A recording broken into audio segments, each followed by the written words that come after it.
Mr. Dawson. What's up, JD, buddy? what's up, buddy? I don't know, man. I'm hoping we don't go 0-3. Somebody's going over 3. It's going to be us or the Giants. So I don't know. I don't know. I don't. I was okay with the first loss. I was like, okay, Andy's just taking the pressure off. Uh, not to be, no, don't want the expectations of the undefeated season. And then the second one, I'm like, this probably ain't a game plan. He's trying to go for. So I don't know. I'm hoping for a win tonight. Excited for that game. But yeah, had a great weekend. Was able to go check out Pyromania up there near St. Louis, which is really cool. If you can just imagine about 2.5 hours of just grand finale fireworks. That was pretty cool. But yeah, excited for tonight, man. We got some absolute hammers on tonight. So wrapping up the Yeah, season. I jokingly put the title top three plus Trey. So I don't know if you noticed that or I not. appreciate that. Yeah, You at know, least I'm I a just plus somewhere. so it doesn't always happen like that. Okay, It don't. so like I got lucky. I'm not gonna lie, and I'll tell you guys a little about that. But let's get Chad in here. Let's get Noah. Let's just talk about it. Real quick, I'll start because I'm third place, so I'll get this out of the way, be done with it, and then we'll get to these guys. I owe my day to Brian Hillman. I had 2 days of horrible practice. He caught fish in practice. He told me to come to his ramp. He told me where he was fishing. He said, just stay away from it for a while. And then I went over there and fished in the afternoon. It was a slow day. I think I caught one on a big worm, caught my big one on the chatterbait, caught some others on a chatterbait, and I think I had one on a crankbait. So I was definitely junk fishing, just cruising around. But I just got lucky, and fortunately, that fish paid pretty good chunk with the year end big bass for the live events. I never thought that would have been on Mark Twain of all places. So it's pretty crazy. So, Yeah, I guess but and coming in 12th. I mean, you could talk about 12th place because I did catch them on a crankbait, and I did have you beat until 2 o'clock. Story of my you life. did. I did have you I beat. I had it, but all my fish came on the crankbait too, and I actually had a limit early, and I was yeah happy about that. I was just really trying to get in that top 15. So yeah, I'm happy with where I'm at.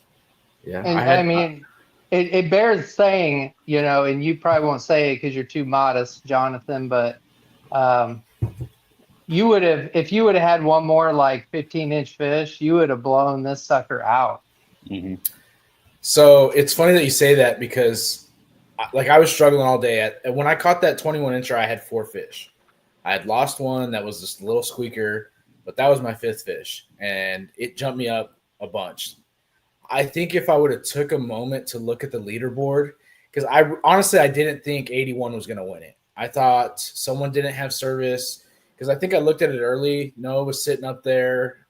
I think Micah was still up there at some point. But I was like, I don't think 81 is going to win. I think someone's going to have bad service. They're going to pop up and have mid 80s. Like it was because there was people. Everyone was catching fish. Everyone that I talked to around the area, they were all catching fish. Shaky head, chatterbait. Different. Hillman had just caught one. I saw him before that. He had just caught another 16. But yeah, I think if the leaderboard was still up and I kept fishing, because I literally caught that one at like 1:30, 2 o'clock. And I was like, you know what? I'm calling it a day. That's a big fish. Hopefully that's big fish of the tournament. And then I got to looking at that leaderboard for the year-long one. And I was like, you know what? I'm happy with that. When I was coming back to the ramp, Eric Easter was there. And then the guy he partnered up, I can't remember his name. But they had just caught he's like, I just caught 2 15s just off the ramp. A 15 and a 16, and you're right. I think if I would have kept fishing and squeaked out one more and cold, it may have been a lot better day. But I'm happy. Your smallest fish was like 11 inches or something, wasn't it? Yeah. My small one was I think if I can pull this up and go back. Did you lose any fish, Jonathan?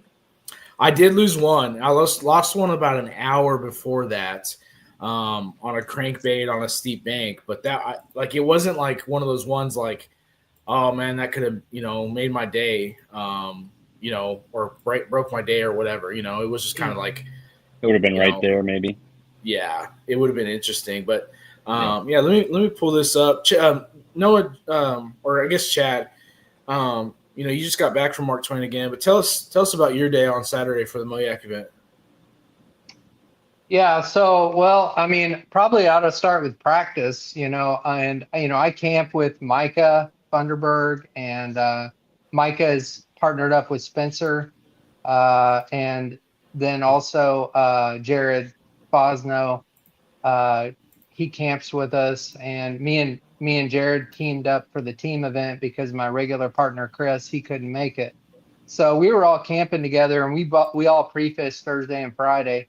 And on Friday, Jared had he had an area that he felt really good about, and he was kind of like he didn't really know what to do on Friday, and he was actually talking about he's going fun fishing somewhere. And I said, hey, why don't you come pre-fish with me? I want to check out this area. So we went there, and we kind of split up. And um, well, Jared found some fish out on the main lake on a crankbait, and I was fishing some brush piles inside the cove with live scope, and a Nico, and I actually caught like one that was almost 18 inches, and I had several in the 15-inch range. And so I felt pretty good about my brush pile bite. But then Jared, I asked him, because he said he probably could have had close to 75 inches out on the main lake on this crankbait. And I said, well, you coming back tomorrow? And he said, no, I'm going to go fish my other area. And so I was like, then I kind of formulated my game plan. I'm going to go fish the main lake out there with the crankbait and try and get a limit, and then go fish my brush piles and try to upgrade. So that's what I did on tournament morning. I went out there, and right away, actually, like probably 10 minutes, I'm like, I wonder if Jared was telling me the truth, because I didn't catch anything for like 10 minutes. But then I started catching fish, and pretty soon I caught one that was like over 15. And within 2 hours, I had 80 1/4 inches. And they were all on a crankbait out on the main lake. It was like a channel bank with trees. And fortunate I didn't lose any fish. And pretty much I made one pass down that bank and caught everything that I had. And then I made another pass back, never upgraded. And so then I went to go fish my brush piles. That was mid-morning. And, being on Saturday, I don't know if that was a difference, because there was tons of pleasure boaters out. And the area I was in was a real popular party area. And also, it was just different conditions. But for whatever reason, I couldn't catch fish in those brush piles. Where I caught them the day before, I didn't catch them. And so anyway, I never upgraded. So luckily, I caught what I did out on that main lake bite. But that's kind of how my day went. Did you say you were catching them on a lipless, Chad, or No, what, it was on a DT6. Okay. Yeah, all mine Yeah. came on a DT6 too. Yeah.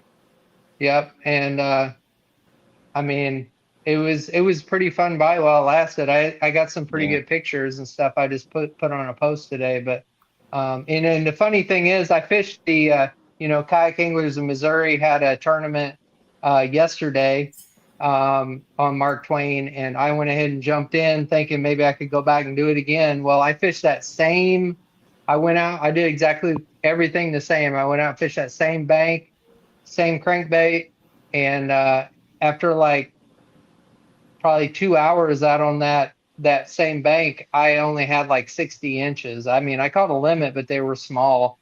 And then I went to my brush piles thinking, well, maybe they'll bite in the brush piles this time. Nothing. So then I was scrambling. I went probably about 1.5 miles, 2 miles away, out on the main lake. I found some points that I started throwing a shaky head yesterday, and I caught every fish I had in the last 2 hours, and I ended up getting second again. There's something about second place, but I've had a lot of seconds this year. 3 seconds in Moyak, and I just got a second in Kamo. But second's not too bad, but you want to win. But anyway, I caught him on a shaky head on some main lake points again yesterday, so it was kind of different, but kind of the same general area. It's okay being the bridesmaid, Chad. It's okay. Yeah, well, luckily I have right here Here we go. my 2022 Angler of the Year and my 2024 Angler of the Year. And it seems like every time they get a little bit bigger. So 2022 was good, but then 2024 was taller. And so Josh, for 2025, I'm expecting it to be like 4 feet tall. So Yeah, Josh, if you don't come through, it's no big deal, man. I ain't worried about it. Yeah. Oh, and man. that is something to highlight too, Chad. And, congratulations on that. You will be adding another one to that. And, I know that, at the beginning of the season, after, having a couple events, and you really have to claw your way back in. And, I remember having numerous conversations with you where you were doubting yourself a little bit, saying this was going to be a really tall order. But in true fashion, you really came through and just put the hammer down, dude. So it just shows, man, that you are somebody that's installed into me, 5 bites, and really just going after them 5 bites. And it's something that you do so well. So it's. I mean, I'm still kind of in disbelief because the way I started the season, I don't know. I wish I could go back and see like after every tournament where I was at in the standings, but like after 2 tournaments, I was like, probably 40th place, or I was way down there. And luckily we get 2 drops. But then I went on a run, and I got 2nd place at Truman and 2nd place at Table Rock. And then I didn't do great at Bull Shoals, but I won Stockton, and then I got 2nd place at Mark Twain. So having 3 seconds and a first, that helps a lot. But I mean, I never would have guessed the way the season started that I would have even had a shot at Angler of the Year. And I mean, you guys have seen my post on the Moyak page, but I mean, Jared Fosno, I mean, that guy, I mean, he tells people, I see him, anybody who talks to him, he's like, hey, go here, throw this bait, do this. If it hadn't been for him, I wouldn't have finished how I did at Mark Twain. I'm pretty sure of that. I mean, you never know what I would have done and how it would have played out. But I mean, he pretty much found those fish, and he decided not to go to them. We were a team. So I was like, oh, I'm going to go start up there. I had no idea that they were going to be.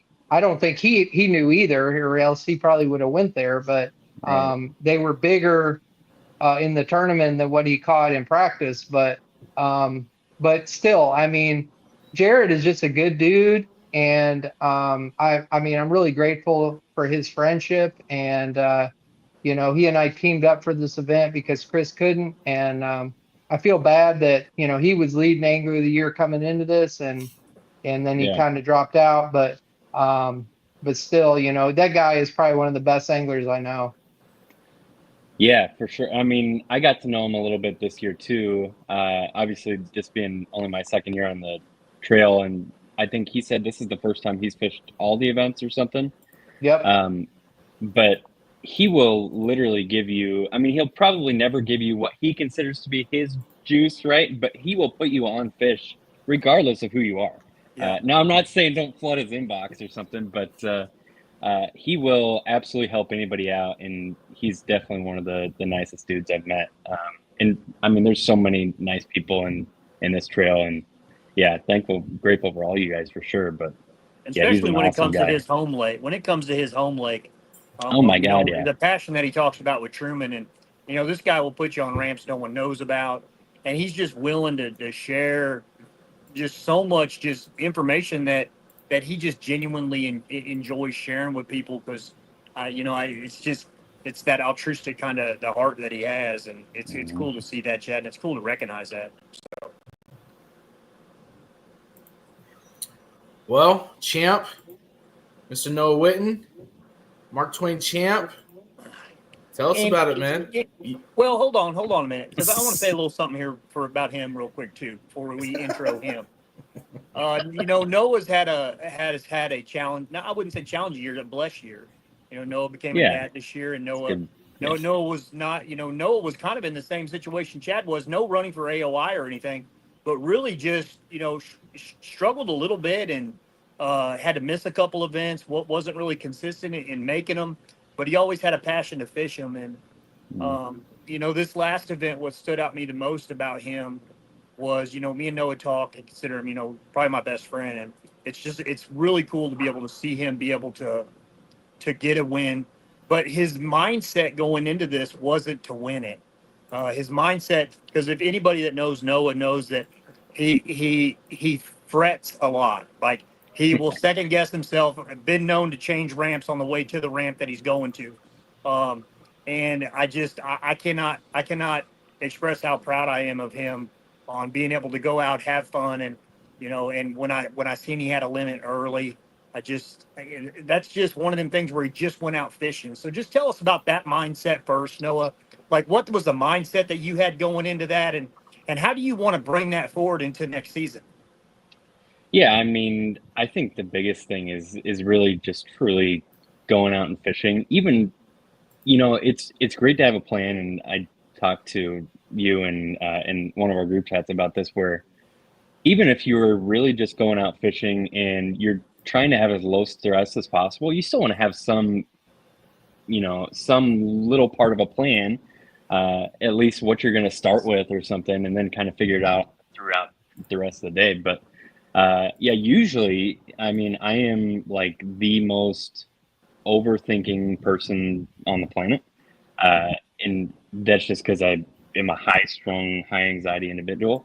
But, I mean, usually I'll even have my second or freaking third ramp planned out, if something doesn't go right. But, for last Saturday, I just wanted to go out. I wanted to do something I was comfortable with, which is fishing within a few miles of the dam and just throwing a crankbait, because I had never been to Mark Twain, but I knew that, and I talked about it, even on the podcast before the tournament, that Mark Twain was often a crankbait lake.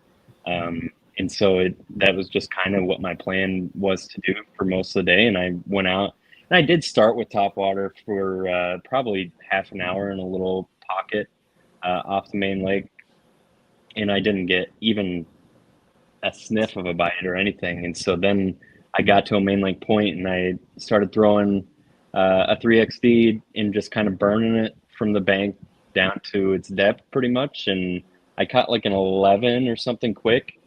And then I have gotten into the habit of not submitting anything until I have 5, or at least 5 good ones sometimes. And this one, actually, I caught that 11, and then I just, throughout that one stretch of bank, it was probably 100 yards. I caught, I don't even know, 6 or 8 more fish, and I had 78 inches within, I don't know, 40 minutes maybe.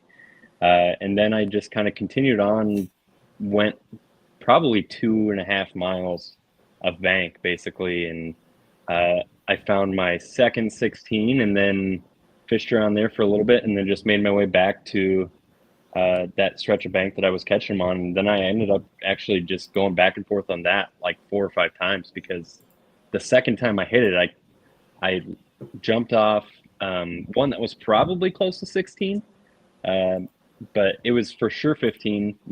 I don't know if it would have helped me at that exact moment. But then I caught my next 16, and then I was like, okay, I'm just going to keep going back and forth basically. And so I did extend the bank. I mean, I went probably about a mile and then just kept going back and forth in that 1 mile stretch and ended up pulling. I had several moments where I thought I had a giant on. I caught an almost 22-inch drum at one point. It was like close to 9 pounds. It was the fattest drum I've ever seen. Then I caught 4 walleye, 2 of which were over 19. I thought both of those were big bass. But then just really, I had a fun day. I was just catching fish on a crankbait pretty much the whole day. I ended up catching a green sunfish, and then I ended up catching a white bass too. I mean, I caught damn near every species in that lake, I think, aside from maybe a true bluegill or something. But yeah, I mean, it really was just a good day and a great way to cap off the year, obviously, on a year where, like you said, I did struggle pretty heavily on the events that I did get to. I didn't get to pre-fish. I pre-fished maybe, I think, one event. And my pre-fish sucked for that event that I pre-fished, so I didn't really have anything there. But yeah, it's nice to cap off the season. And I think blessed is definitely a great word for it. Obviously, having Link, he's almost 5.5 months, and then opening my business last October, so we're coming up on a year for that. So it's definitely been a busy year, but rewarding, and Blessed, like you said, for sure. It goes to show you anybody can win a tournament. There you go. Yeah, just anybody. Yeah. Hey, I speaking think- of Mark Twain, I that mean- place is loaded with junk fish. I would say one cool Yeah, it fact is. is I caught the coolest thing I caught a multiple species, but I caught a soft shell turtle that was every bit of one of the tires on your truck, Chad. I had hooked it in the foreskin. That's what I call it because it wrapped around. And just because they're called It soft sounds shell turtles, painful. because I call it soft, just because they're called soft shell turtles does not mean they have a soft mouth. And I don't know why I always like assume that thing, but that thing would pop out. And I brought it in my kayak because I wanted to get a picture of it, but it was so big. And yeah, I had to cut the barbs off, and yeah, it was an ordeal. But I mean, probably the turtles only have other the place- hardest mouth. I hooked a turtle one Yeah. time, and I swear it was the hardest to get the hook out of anything I've ever done. Yeah, I did the same thing at Truman, actually. And I was going to say probably the only place I've been that has more trash fish is probably Truman. And they fish very similar. They look almost identical in a They lot do. of places, too. they really do. But Yesterday, I had 3 catfish, like 5 drum, and Yeah. in practice for the Moyak tournament, I caught a 12-pound catfish and tons of white bass, and I had a beaver follow me around all day yesterday. Weirdly, like for Chasing 2 some hours, tail. it just kept popping up. And Chris Robbs, he caught a beaver at Pomme de Terre one time a Oh, couple years ago on a shaky head. And so the whole time I'm fishing, I'm thinking I'm going to catch this damn beaver, but a shaky is crazy. I yeah, could see snagging it with a crankbait or something, obviously, but wow. no, it So bit his it shaky head. actually bit it. Yeah, Yeah. that's wild. Trey, Josh Booth has a question for you. What's it say? He says, "What are you using as bait to catch soft shell turtles?" Oh, it was a crankbait. It was a crankbait. It was a crankbait. You know, Noah, I do think it's kind of ironic though that Noah sponsored this tournament and Yeah. then he won Yeah, it. true. And It is I ironic really, for sure. I really thought that you picked Mark Twain to sponsor because this was like your home lake and you like really No. knew the lake well or something. No, that was Yeah, the literally the pizza's first got time I'd a ever been lot there. cheaper, didn't they? Yeah. Yeah, that pizza That's did pretty get cool. cheaper for sure. And the funny part is, and I told a couple guys at awards, but Casey's, which is where I ordered the pizza, called me at 2:30, which is when Josh was heading there to pick it up. And they were like, "Did you mean to cancel that order?" I'm like, "Oh my God, you got to be kidding me." But they were like, "Well, we still made it." So I'm like, "Why are you calling me?" So But- speaking of that, I would be doing an injustice if I don't take care of a little bit of housekeeping issues right now. And I know this wasn't this about, but guys, just for everybody that's listening to this and everybody that goes back, Josh puts a lot of work into the relationships that he builds with the people where we do awards at. And it shouldn't just be on Josh to clean the site up, to clean that up, or even the person sponsoring. It should be a collective thing. And you know, unfortunately, that wasn't the case at Mark Twain, guys. So let's do better. Let's do better as a club. And you know, if it takes somebody sticking around, or if you're the last guy there and you're driving out, because some people do got to hit the road. Just look around, even if it's not yours. Let's throw it away. It doesn't take a lot. Let's just try to keep it better than what it was when we got there. And that's the way that we're going to be able to keep on fostering these relationships and be able to have these places where we can do awards at. So For sure. Noah, what kind of crankbait were you catching them on? Yeah, so I caught them on a few different ones. Like I said, the 3XD in like a shad color was what I started catching them on, and then I stopped catching them a little bit on that, and I just switched to it's still a 3XD, but in a white shad. And the first one was like a darker black shad. And I started catching them again, but not necessarily any size. And then I actually broke that one off. And then I started throwing a custom painted OSP Blitz, which is a pretty hard to find bait. And I was catching them on that, doing the exact same thing, just kind of bulldozing it through the rocks on pretty steep banks. I mean, the banks I was mostly catching them on were like 60-degree banks probably, but I caught a couple on a bluff, but they were like 10 inches probably. So pretty much just 45 to 60 degree banks is where it was for me anyway. And that was, I mean, crankbait was the only thing I caught him on. I did throw a glide around for a little bit, but like Chad was saying, with his area, my area was crazy busy. I thought I was on Lake of the Ozarks for a while because at one point I counted 38 boats, I think, and like 6 of them were sailboats, so they weren't really doing much, but the rest of them were definitely putting out some wake, and it was pretty windy. And I was just eating 2-footers pretty much the whole day, and so the glide wasn't really playing so much, but I definitely liked how the crankbait was going through the water. Yeah. For me, like the bank that I was on had like these big boulders and big rocks and also some trees. So like you were like trying to deflect the crankbait off of rocks and stuff. Mhm. And it was kind of a steeper bank, but it was still like, you know, you were kind of paralleling the bank and Yeah. trying to crank it down and bounce it off the rocks. And I did catch one on a 10-inch worm that I pitched up to a tree. That was the last fish that was of my 5 that I caught was on the worm. And then the area where I was fishing the brush piles, it was inside the cove, and that's where it was really crazy. And I didn't even think about it, but like I fished all these spots on Friday and found these brush piles, but then on Saturday, all these party people and pontoon boats and stuff were out, and they all were like anchoring out on Yeah. these points right where my brush piles were. So I'm literally within a cast of these pontoon boats that were full of people partying, and I'm trying to live scope these brush piles, and they're like just, you know, they look at me like I'm some circus freak in this kayak with live scope and 10 rods sticking out the back, and they're all like, you know, yelling at me and stuff, and I'm trying to fish, but yeah, I didn't really plan for that, but I think we had a new trash pot winner too for taking the. I think that's the biggest trash pot we had all year, Jonathan. Is that it? That 40-pound blue cat? Probably, man. We've It's had gotta be some wild close. ones. I know Zach's. What did he catch a big gar? Maybe. Yeah, at- it was like at Bolt 32 Shoals? inches. Okay, that probably would have been close, but I think that cat probably took it. That thing was huge, and congrats to Frank for that, man. That was a giant Yeah, I don't know. catfish. Oh, what did he catch it on? Ned rig, he said, yeah. Yeah, he said like a ultralight or medium light or something Ned rig, and And I think you had trash pot. You also had trash pot sold up, didn't you, Noah? I thought I did, but I think he actually caught that one before I caught my drum. Because when I looked back at Facebook and saw that Jonathan had actually posted that catfish, a picture of it, pretty early in the day, I think.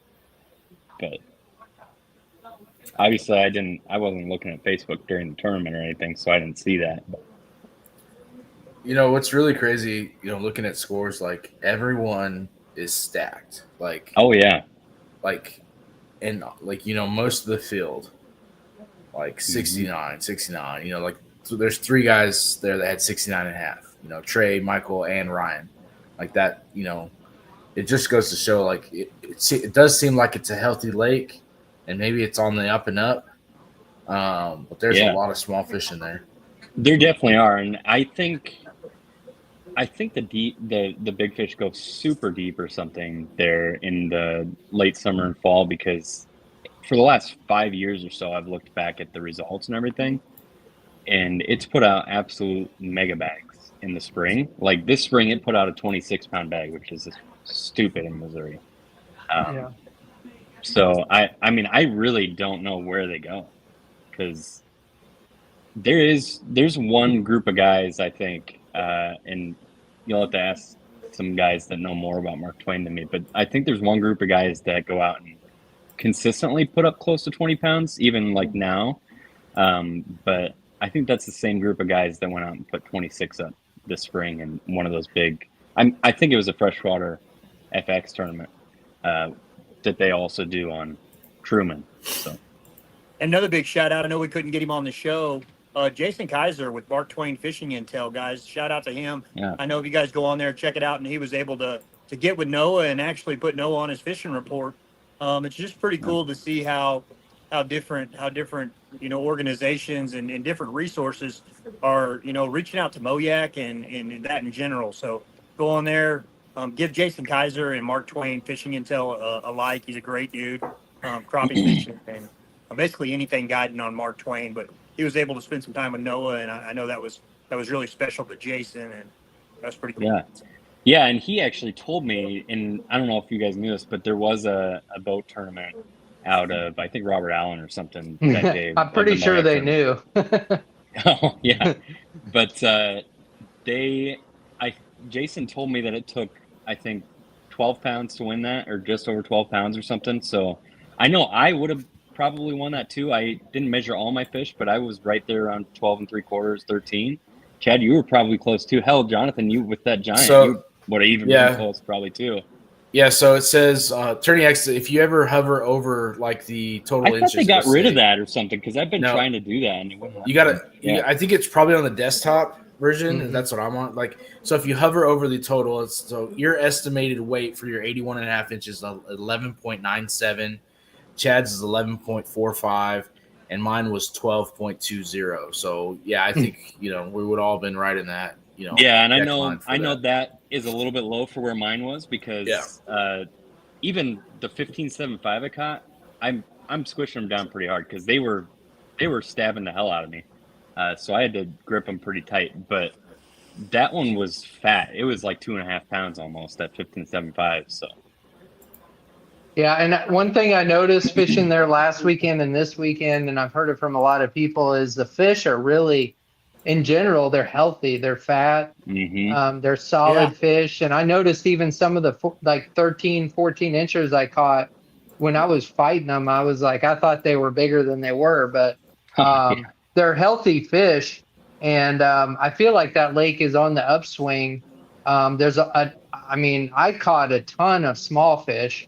And I think, the thing about Mark Twain Lake, and I fished that lake for 30 years, and it used to be a great lake. And then it kind of went through a downward spiral. And it's kind of like a lot of the lakes in Missouri that are flood control. It fluctuates a tremendous amount. If we get heavy rains, the water level, it gets super high, and it can get terribly muddy and terribly high. So there is that factor. And I think for several years now, it hasn't really gotten that high, and it's kind of stabilized, and it's got a good class of fish that are starting to, grow up.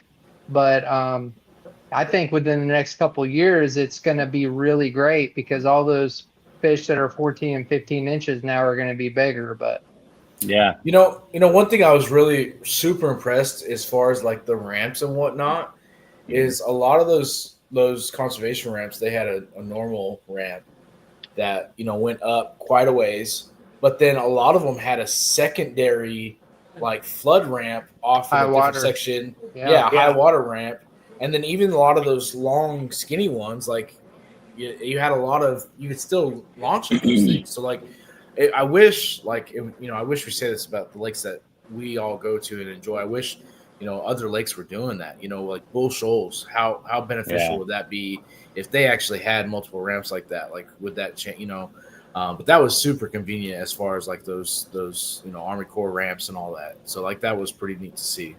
It had some really great ramp facilities. I mean, some of those parking lots are like Walmart parking lots. They're huge. And they have like bathroom facilities. They have fish cleaning stations. They have good boat ramps. Several of the boat ramps have like 4 and 5 lanes, and it's got some great facilities. It's just the lake's kind of gone through some hard times, and but I do feel like it's coming back. So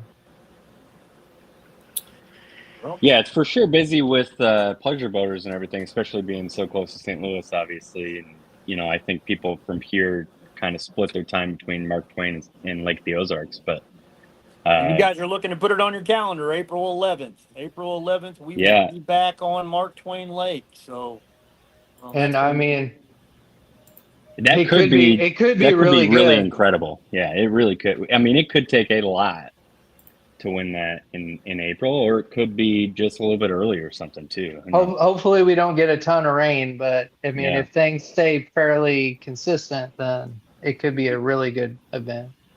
Yeah. Gosh, I saw a guy on Friday, and he actually came into the shop, and he added me on Facebook. I can't remember what his name, but he came in this week and bought a kayak. I saw him on Friday. We were down there at the dam, or by the dam at that ramp, that conservation. I don't even know what it's called. And Not like the Ozarks you're talking about. No, I'm talking about at Mark Twain. Gotcha. Talking about their facilities and whatnot. Ray the guy, Barron's? maybe it was Ray Barron's, down there by the dam.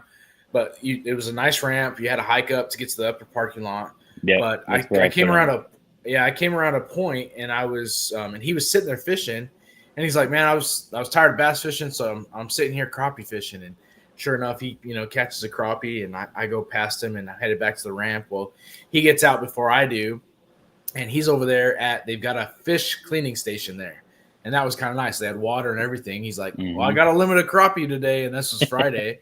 And he's like, at least I'll be eating good. So it was cool to see that. But for sure, like the facilities and the parking and all that was super convenient. Saw that same day, saw Jared there. You can he can tell he was pretty confident going into the weekend.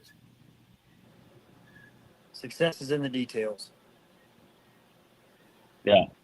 Good Campgrounds stuff. are nice too. We stayed at Ray Barron's, and compared to other campgrounds, like the campsites were spaced out more. And the facilities were really good. And, I mean, they have some nice campgrounds too, but, so, in the spring, I don't know what it'll be like in April, but there's some good camping there. Yeah. Well, let's wrap this up. Chad, anybody you want to thank or shout out to or anything like that, man? I'm sponsored by Everhart's Outdoors, but I just bought not a Torquedo, but a Newport, and that's something that Everhart's doesn't deal in, and ended up working with you, Jonathan, and also Travis, and you guys made me a good deal, and I just bought that Newport from you guys, so I appreciate that, and I have a number of sponsors. I'm grateful to all of them. I'm grateful to Jared for being a good friend and help. Without his help, I probably wouldn't have won Angler of the Year. So,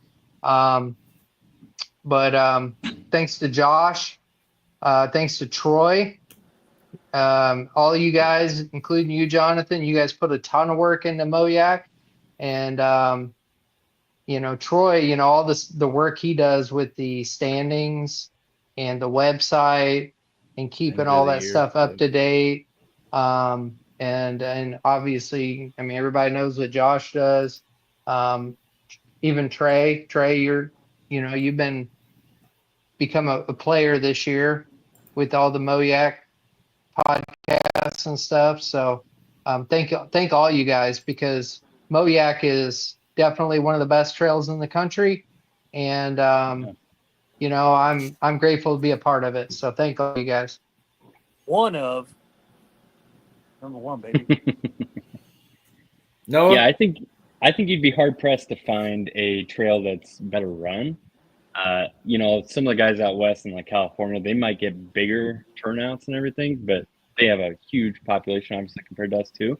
But yeah, I mean, Josh, Jonathan, Troy, like you mentioned, you guys all do a ton of work and be kind of behind the scenes with Moyak here, and I think we all absolutely appreciate everything you guys do. And like Chad, I mean, I have a number of people I could thank for sure. The biggest one probably is Seagar. I just got on with them, and I've been using them my whole life pretty much. But without a quality floral line, I think I probably would have lost, I don't know, 50 crankbaits last weekend, because I got snagged a ton on those rocks trying to bulldoze it through those rocks. But that's the only thing that I was catching on. So I had to pretty much just risk it and do that. And Seagar really, stayed intact the whole time, which was great. And then Dobbins is one of my other biggest sponsors. But then outside of that, just thankful for all you guys. Trey, obviously you, buddy. I mean, you're one of my best friends for sure.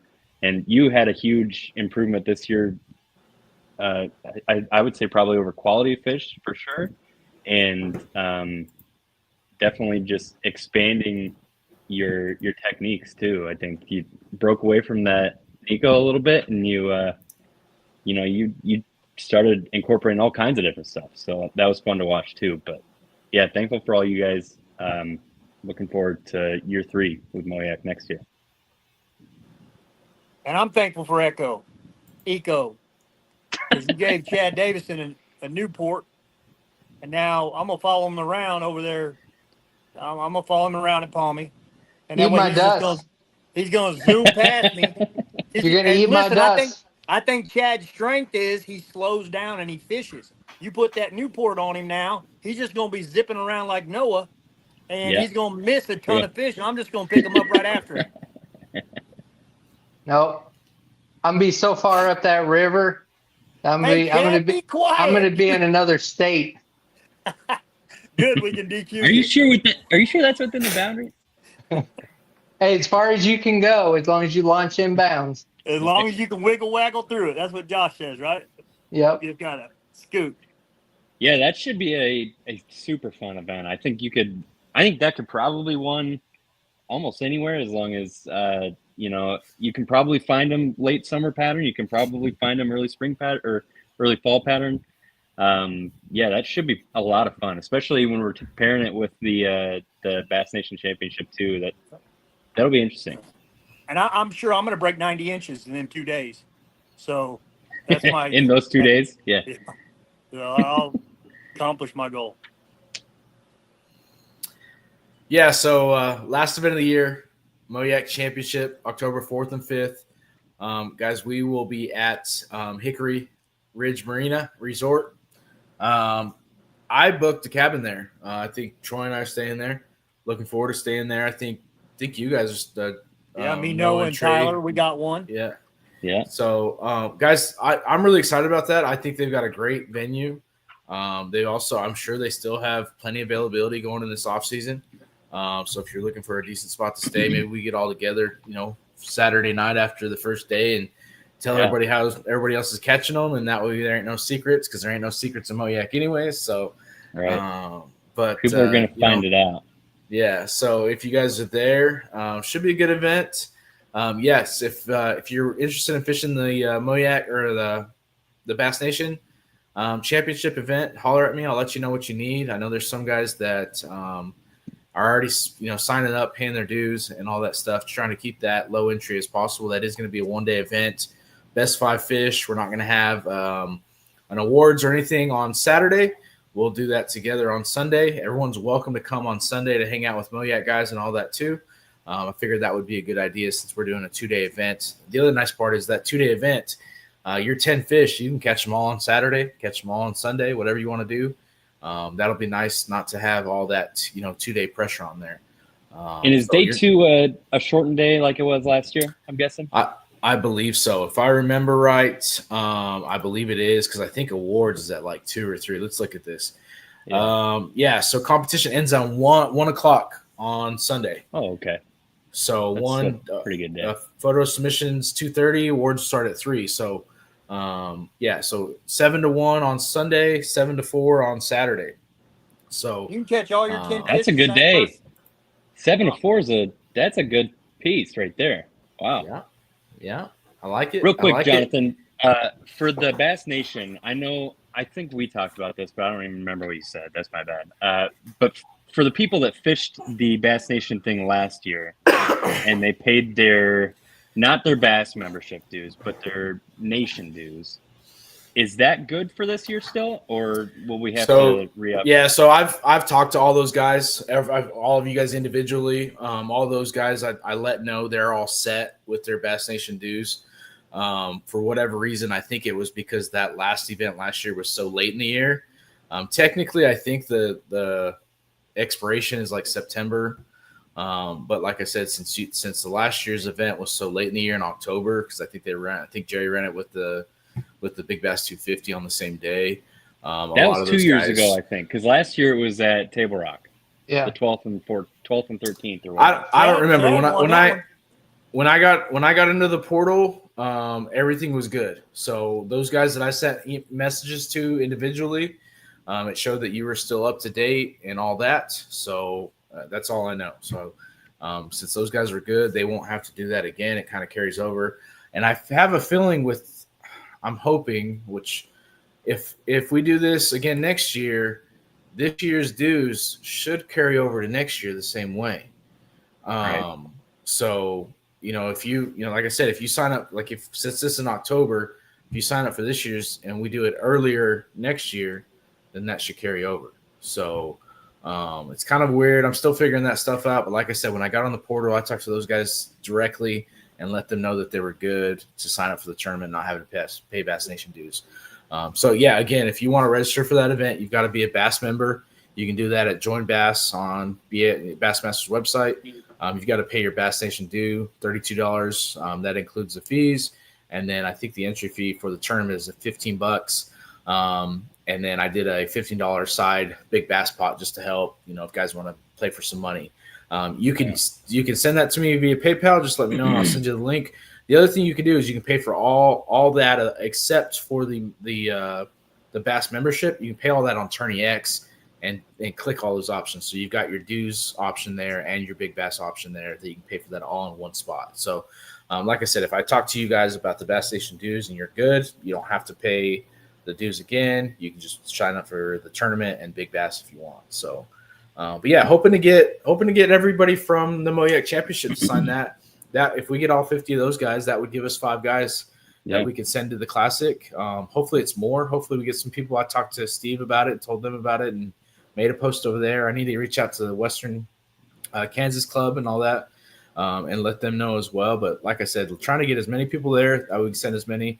And again, Josh just commented on here too. He said, even if you had not qualified for the championship by being in the top 50, you're still invited and encouraged to come attend the final awards ceremony. So guys, if you didn't get in that top 50, you can come still fish that tournament on Saturday.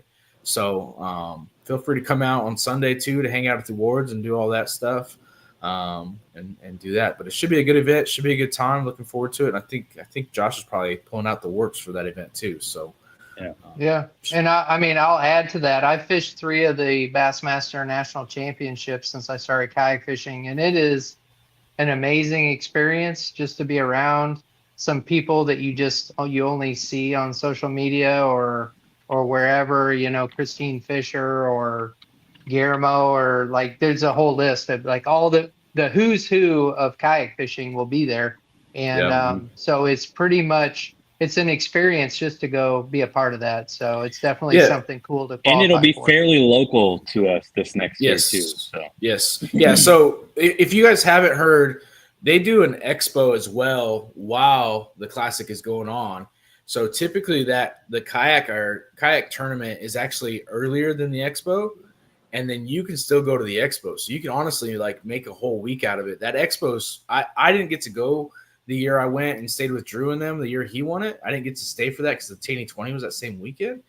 But I've heard that's like a great time. It's going to be in Tennessee. I don't think they've announced the lake yet. I'm assuming it's probably close to that same area. No. So it's not. You're right. It's not horribly far. It's probably about the same distance as it was last year to Texas. So yeah, if you are looking to fish, trying to get into that Classic and go to that, we'd appreciate you guys joining. I know everybody's not going to get to go, but the more guys we get to, get in it, the more guys we can send to it. So, it'd be really cool to see 10 guys go to this event. So, yeah. But yeah, sign up. If you guys have any questions, let us know. But yeah, for sure. It's definitely an experience. Again, like even guys that are in the kayak community that don't qualify for the Classic, they'll be there for the Classic, helping out with booths and stuff like that too. So it should be a really good time. Guys, that's all I got. You guys Trey, you got anything else, brother?